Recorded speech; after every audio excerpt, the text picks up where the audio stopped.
Human in the loop for tool calls is out in the latest n8n update, so you can add a human review step before a tool call is executed. So you simply add your tool as you usually do to your AI agent. Now you can click add human review step over here. For an AI native solution, you can select gotoHuman. Now, if it's not in the list yet, as in this example here, you have to open the nodes panel first, look for gotoHuman, and then install the officially verified node first.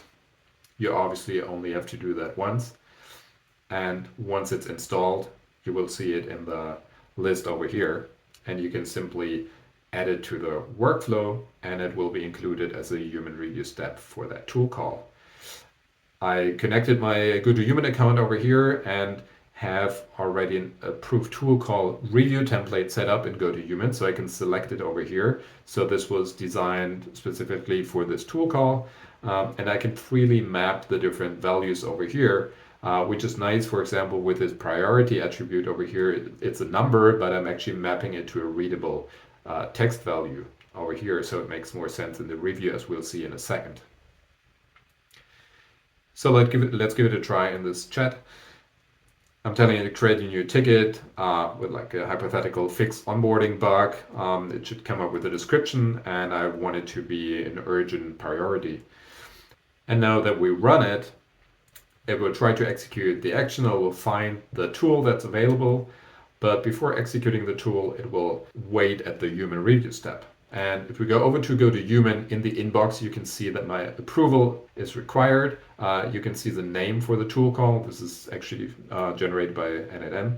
And you can see the title and the priority and the description, all the values that I actually map to this review step. Now it's important to know that all of these fields need to be set to not editable. gotoHuman has this capability, but n8n does not allow for editing the tool call values at this point. I'm sure it will come at some point later. So right now it's only approve or reject, pretty binary. So let's approve it. We go over to linear, and you can see that it actually created this ticket for me with the right title, the description that we saw being generated, the priority is correct. So this is pretty great.